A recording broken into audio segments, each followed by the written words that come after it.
Assalamualaikum warahmatullahi wabarakatuh. Kami dari mahasiswa Universitas PGRI Ronggolawe Tuban, Prodi PGSDB 2020 yang akan melakukan sesi wawancara dengan topik penerapan profil pelajar Pancasila di lingkup sekolah dasar pada SDN Baturno dengan narasumber Kepala Sekolah SDN Baturno Bapak Muhammad Yusuf SPD. Sebelumnya, perkenalkan dulu anggota kelompok kami yang terdiri dari saya Nur Aulia Agustina, Saya Siti Nurdiana, saya Hovifatul Rizkia. Assalamualaikum Pak, selamat pagi. Waalaikumsalam warahmatullahi wabarakatuh. Selamat pagi. Sebelumnya perkenalkan dulu, kami dari mahasiswa PGSD Uniro angkatan 2020 yang terdiri dari saya Nur Aulia Agustina dan kedua rekan saya Hovifatul Rizkia dan Siti Nurdiana. Maksud dan tujuan kami datang ke SDN Baturno ini adalah untuk mewawancarai Bapak Kepala Sekolah terkait tentang penerapan profil pelajar Pancasila di lingkungan SDN Baturno ini. Ya, selamat datang kami ucapkan bagi mahasiswa yang sedang menempuh pendidikan. Di sini di SDN Baturno, saya selaku Kepala Sekolah atas nama Muhammad Yusuf. Silakan nanti apa yang akan ingin digali informasi berkaitan dengan program ataupun proyek profil pelajar Pancasila yang informasi yang ingin didapatkan di SD Baturno ini. Sebelumnya Bapak Yusuf sendiri ini ditempatkan di SDN Baturno sudah berapa lama? Penempatan saya di SDN Baturno ini TMT awal mulai per April tahun 2022. Jadi sekitar kurang lebihnya 1 tahun lebih sedikit saya berada di SDN Baturno ini. Selanjutnya, apakah kurikulum Merdeka sudah diterapkan di SDN Baturno? Nah, saat penempatan saya di SDN Baturno ini sudah dimulai kurikulum Merdeka. Ya, sudah dimulai kurikulum Merdeka tahun pelajaran 2022-2023 ini. Namun penerapan kurikulum Merdeka baru kelas 1 dan kelas 4. Jadi belum menyeluruh. Berarti untuk kelas 2, 3, 5, dan 6? Untuk yang kelas 2, 3, 5, dan 6 masih menggunakan kurikulum 2013. Berarti masih campuran ya Pak? Ya, jadi saat tahun pelajaran 2022-2023 kurikulum yang dipakai di SDN 2 Baturno menggunakan 2 kurikulum. Yang pertama kurikulum Merdeka dan kurikulum 2013. Gitu. Kemudian apakah siswa di sini sudah dikenalkan dengan pengertian proyek pelajar Pancasila itu apa? Itu sudah dikenalkan apa belum? Nah, untuk pengenalan proyek profil pelajar Pancasila seharusnya Bapak Ibu guru yang sudah mengikuti pelatihan kurikulum Merdeka itu sudah mendapat pembekalan dari kegiatan yang dikoordinir oleh KKG tingkat kecamatan. Nah, dari pembekalan tersebut Bapak Ibu guru yang mengikuti sudah memperoleh pemahaman tentang profil pelajar Pancasila. Tentunya beliau sudah mensosialisasikan kepada anak-anaknya, terutama kelas 1 dan kelas 4. Berarti itu ya Pak, kelas 1 sama kelas 4 sudah mengenal ya? Nah, seharusnya seperti itu sudah mengenal, sudah disosialisasikan dari pembekalan untuk kurikulum Bapak Ibu guru yang sudah mendapat pembekalan kurikulum Merdeka tersebut. Selain kelas 1 dan kelas 4, apakah perlu pengenalan Pak? Untuk profil pelajar Pancasila ini kan di situ mencakup nilai-nilai luhur Pancasila. Kemudian dengan adanya nilai-nilai luhur itu, menurut saya pribadi itu seharusnya butuh sosialisasi ke kelas-kelas yang lain juga. Mengapa? Karena seiring dengan perkembangan zaman ini, adanya kita masuk pada abad 21 dan kita masuk pada reformasi industri ke-4.0. Nah, itulah yang memungkinkan kita untuk berubah mengikuti perkembangan zaman, sehingga kita juga harus dituntut untuk membentengi diri. Lalu menurut pendapat Bapak, Ya. menurut pendapat Bapak, Seberapa penting profil pelajar Pancasila dalam upaya meningkatkan karakter siswa? Ya, untuk meningkatkan ini ke tingkat meningkatkan karakter dan sikap anak itu sangatlah penting. Mengapa? Nah, ya kita kembali lagi pada tadi kita masuk pada abad 21 dan abad revolusi industri ke 4.1 ini sifatnya lebih terbuka, sehingga semua informasi dimanapun dan kapanpun bisa didapat. Nah, agar tidak terbawa ke hal yang kurang baik, maka menurut saya anak-anak atau peserta didik itu perlu dibentengi dengan adanya profil pelajar Pancasila tersebut.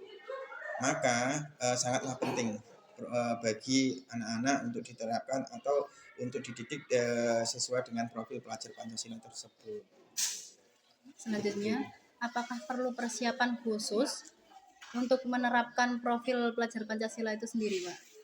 Untuk penerapan profil pelajar Pancasila bagi anak-anak di tingkat SD itu sekiranya butuh persiapan. Ada beberapa persiapan tentunya, tidak serta-merta kita meskipun dalam kesehariannya itu kita tidak sengaja itu juga menerapkan profil pelajar Pancasila, tetapi untuk lebih agar terarah itu perlulah persiapan-persiapan.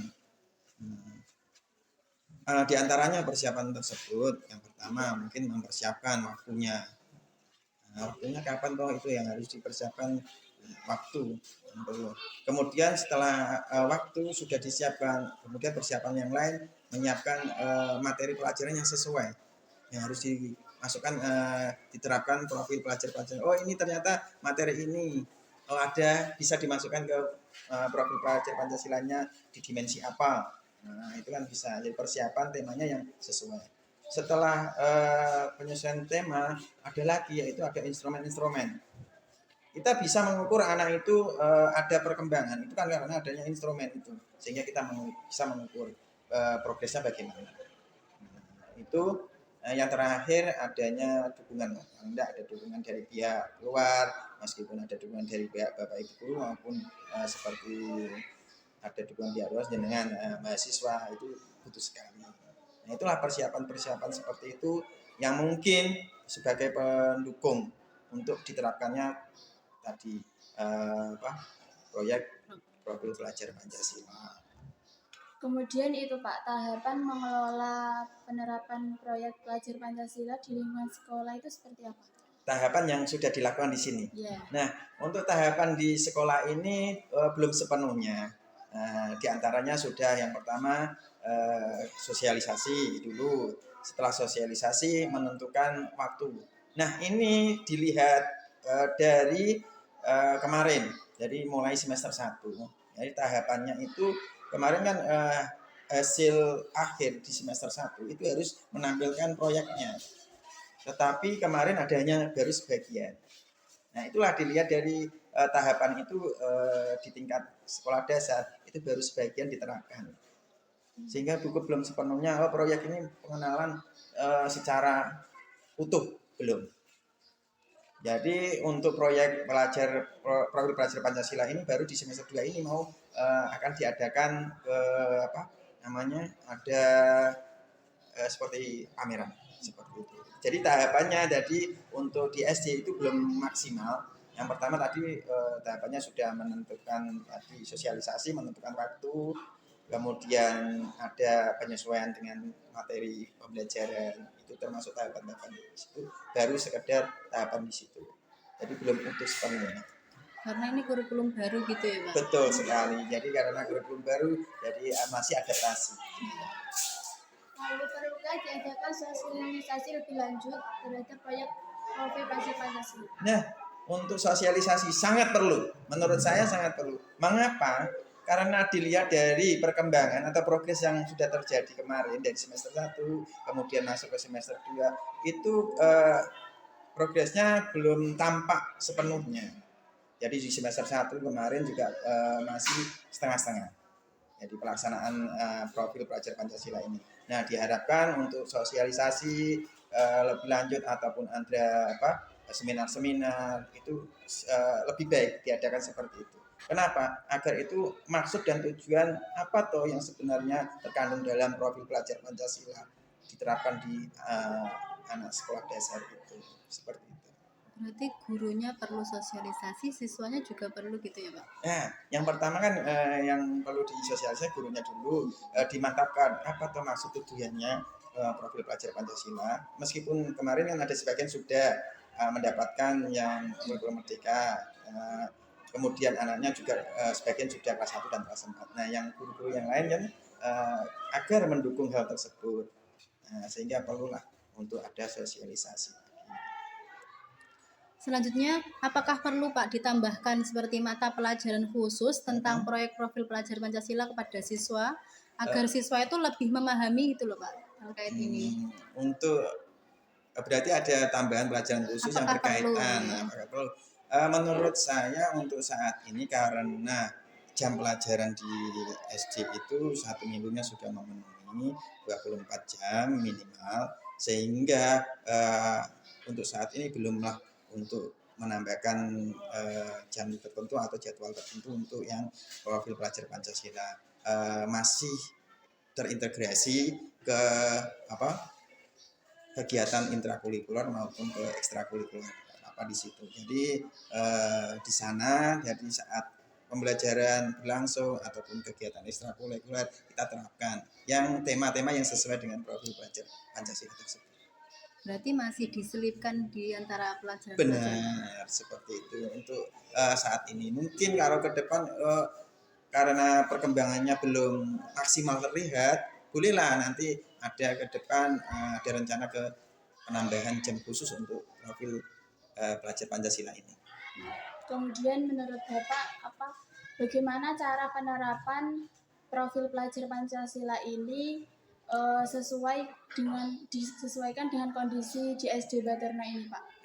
Cara penerapannya bagaimana? Cara penerapannya untuk ini dari pemikiran saya bahwa untuk penerapan yang menyesuaikan profil pelajar Pancasila menyesuaikan keadaan SD Baturna ini, yang pertama menggali minat dan bakat anak terlebih dahulu. Jadi setiap pembelajaran ini saat pembelajaran materi ini minat kalian apa yang kalian inginkan, jadi anak yang digali keinginannya apa, kemudian setelah menggali keinginan anak kemudian baru kita memasukkan berarti keinginannya ini kita tuntun.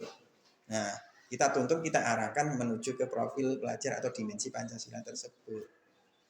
Seperti itu. Selanjutnya, ketika SD Baturna ini telah mengenalkan dan juga menerapkan proyek pelajar Pancasila, apa terdapat perubahan yang terlihat kepada siswa-siswi di sini? Nah, untuk karena ini kemarin ini jadi 1 tahun pelajaran 2022-2033 ini sudah tampak atau sudah terlihat di segi dari dimensi keimanan dan ketakwanya.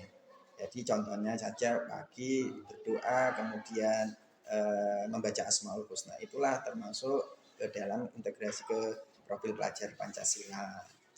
Kemudian juga sikap gotong royongnya. Nah, itulah yang nampak menurut saya seperti itu di SD kita, SD Baturna ini. Setelah menerapkan proyek profil pelajar Pancasila sendiri itu, apakah ada kendala yang dihadapi guru saat menerapkan profil pelajar Pancasila? Nah, untuk kendala dalam penerapan profil pelajar Pancasila ada beberapa kendala.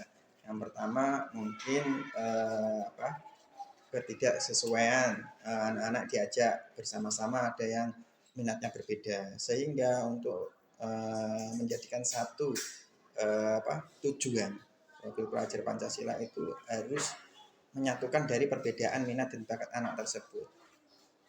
Jadi contoh yang satu pengennya kegiatan A, yang satu kegiatan B, jadi harus kerjasama. Nah, untuk bekerja sama padahal berbeda kegiatan. Nah, seperti itulah. Jadi itu termasuk kendala. Nah, kendala dari luar mungkin belum ada sosialisasi dari orang tua, kan belum tahu anak-anak ini disuruh apa kok disuruh membawa seperti ini banyak. Nah, itu juga dari kendala luar. Itulah kendalanya. Jadi dari anaknya sendiri maupun dari kendala dari pihak luar. Kemudian itu Pak, apa sudah ada contoh hasil penerapan profil Pancasila yang dilihat dari siswa secara langsung di SD ini Pak? Profil pelajar Pancasila diantaranya ada 6 dimensi tersebut. Nah, untuk yang dilihat secara real, nah, itu dari saat saya di sini penerapannya itu yaitu melalui sikap. Nah, dari yang pertama itu sikap dan tutur kata. Jadi setiap kemarin saya tegaskan di sini untuk tutur kata dan sikap. Kalau menurut saya dari awal saya sini sampai saat ini itu ada perubahan dari sikap dan tutur kata anak-anak. Itulah yang saya lihat pertama kali. Ya, kemudian untuk yang kegiatan-kegiatan seperti gotong royong, kemudian kemandirian, kreativitas anak. Nah, kemarin juga sudah mulai nampak, apalagi didukung dengan ada kegiatan-kegiatan dari kegiatan-kegiatan mahasiswa harus mengajar. Itu. Sehingga anak-anak mulai tergali kreativitasnya. Seperti itu. Lalu dimensi profil pelajar Pancasila apa yang paling cepat progres perkembangannya? Yang paling cepat progres tadi sudah saya sebutkan, yaitu yang keimanan dan beriman dan bertakwa kepada Tuhan Yang Maha Esa, itu yang paling menonjol. Kemudian berikutnya disusul dengan gotong royong, kemandirian dan kreativitas. Untuk yang ada ya Pak yang berpikir kritis itu loh Pak. Iya. Itu susah sekali Pak. Kalau di sini seperti apa? Untuk berpikir kritis. Nah, untuk menggali anak ataupun kita memunculkan daya kreativitas anak ya, atau berpikir kritis, itu kita harus membuat atau menggali atau memancing anak untuk membuat suatu namanya problem dulu, sehingga anak-anak itu mempunyai ide ya kritis. Oh Pak, kalau ada permasalahan kan profil pelajar Pancasila kan diterapkan gunanya untuk menghadapi isu-isu yang terbaru, isu-isu yang ada baru ngetren. Sehingga kita sebagai pengajar itu berusaha memunculkan ide. Tadi saya dalam perjalanan melihat ada kejadian ini. Contoh, ada anak-anak nyabrang tanpa lihat kanan kiri. Menurut kalian bagaimana? Menurut pendapat kalian. Nah, anak akhirnya dipancing untuk berpikir kritis. Pak, seharusnya seperti ini, langkahnya seperti ini. Nah, itulah sehingga untuk memancing atau untuk memunculkan kekritisan anak itu tergantung dari kita ataupun Bapak Ibu guru dalam mengajar. Jadi harus memunculkan sebuah permasalahan, problem kemudian dipecahkan anak, sehingga anak itu mempunyai ide-ide. Nah, itulah yang kesulitan di sini. Kenapa? Jarang tapi jarang Bapak Ibu guru memunculkan suatu problem. Anak-anak ini saya menemukan tadi dalam perjalanan kemarin saya menemukan permasalahan seperti ini, melihat ada banjir, kemudian melihat jalan raya seperti ini. Menurut kalian tindakan apa yang terbaik? Nah, itulah yang akan memunculkan ide-ide kreatif dari anak. Nah, itulah yang sulit selama ini. Sehingga tadi itulah yang merupakan yang tersulit untuk mengungkapkan ide-ide kritis dari anak. Berarti seharusnya Bapak Ibu guru juga belajar juga untuk membuat pembelajaran lebih menarik atau memunculkan ide-ide kreatif seperti itu. Betul, jadi memancing ide-ide kreatif tadi. Jadi juga dari gurunya juga harus punya ide seperti itu. Jadi tidak hanya rata-rata ke materi yang ada, tetapi ada memancing anak dulu awal. Ada kejadian apa? Nah, ini tadi seperti ini. Kita harus bagaimana kalau ada kejadian. Memang profil pelajar Pancasila diusahakan seperti itu, mengatasi isu-isu yang sudah ada, yang terbaru. Sehingga anak-anak akhirnya nanti dewasa terbiasa. Ada isu seperti ini, kita harus bagaimana tindakan yang terbaik. Itulah, kita akan dibawa ke sana.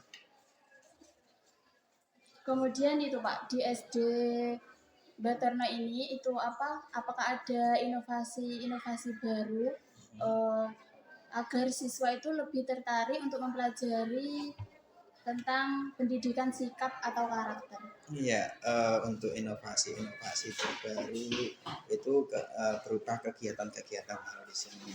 Mungkin di sini kemarin ada kegiatan-kegiatan keagamaan, kemudian kegiatan-kegiatan olahraga seperti itu. Untuk inovasi-inovasi di bidang teknologi belum, karena di sini berkaitan dengan letak geografisnya di daerah pedesaan, sehingga alangkah baiknya untuk inovasi itu kita sesuaikan dengan kearifan lokal. Berupa apa?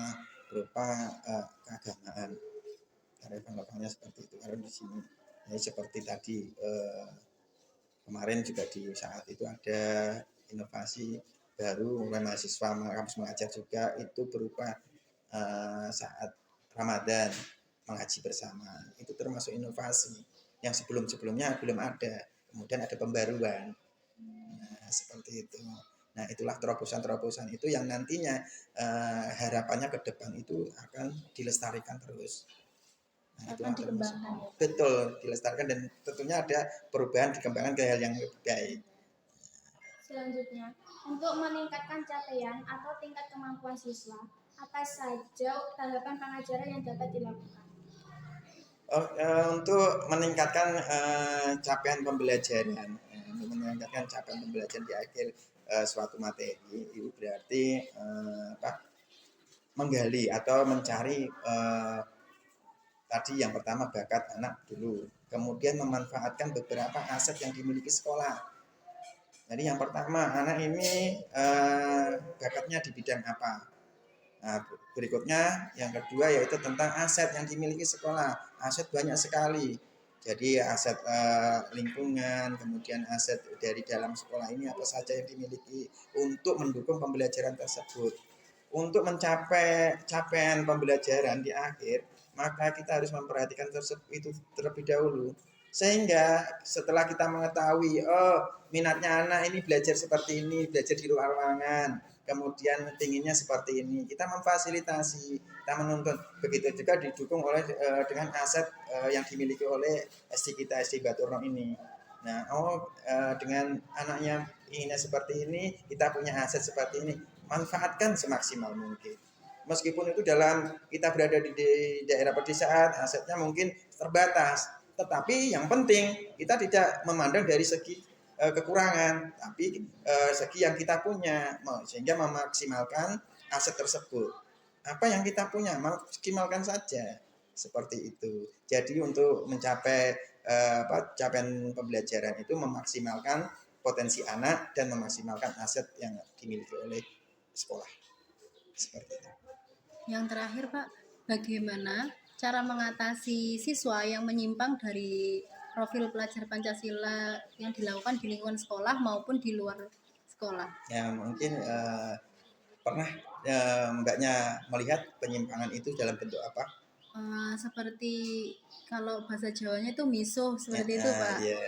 Terus banyak pembulian kayak anak yang jelek terus diolok-olok seperti itu. Bagaimana caranya Begitu mengatasi? ya, termasuk makanya tadi saya juga ingin menggali dari mbaknya ini ya, dari mahasiswa ini saya ingin menggali, pernahkah melihat penyimpangan dari profil pelajar Pancasila setelah beberapa kali jenengan juga ikut di sini di program kampus mengajar, ternyata melihat ada beberapa penyimpangan, mungkin pernah mengalami pernah melihat lah ya di sekolah tersebut. Nah, termasuk di sini. Nah, untuk mengantisipasi itu ada penyimpangan-penyimpangan untuk profil pelajar Pancasila, mungkin yang dilakukan dari Bapak Ibu guru, satu pendekatan dari anak. Jadi di anak itu dikati, mengapa kok kamu seperti ini, digali dari latar belakangnya. Kenapa kok anak ini mempunyai diajak ke hal yang baik kok nggak mau? Latar belakangnya apa? Kebutuhan apa yang belum dicukupi dari anak tersebut? Mungkin dia kurang perhatian dari orang tua, seperti itu.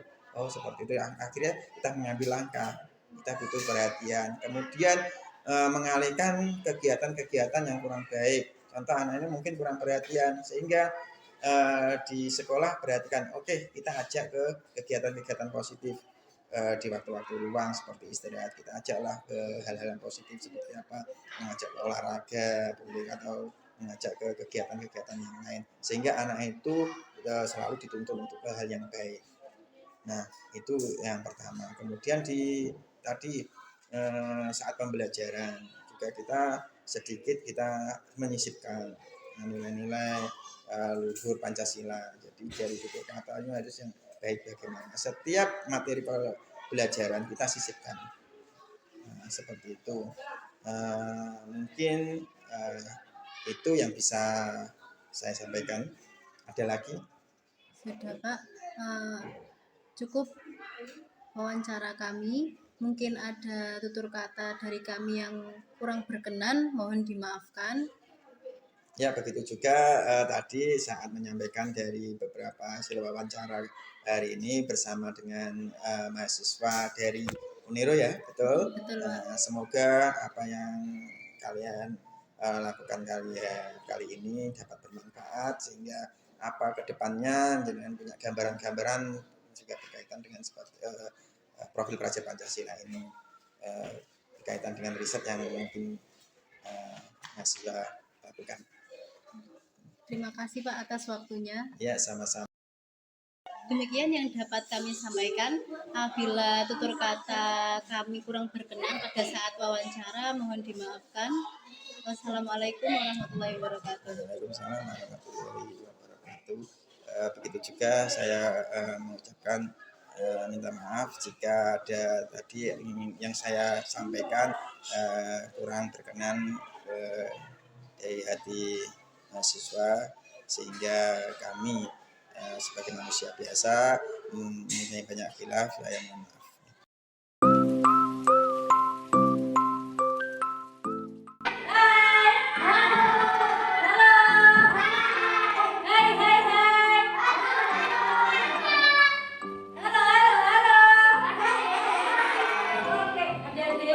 Kemarin kan kita sudah jelaskan tentang profil Praja Pancasila yang kemarin itu loh adalah guru Berliman dan Berdakwah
sesi wawancara dari kami. Apabila ada kesalahan, kami mohon maaf yang sebesar-besarnya.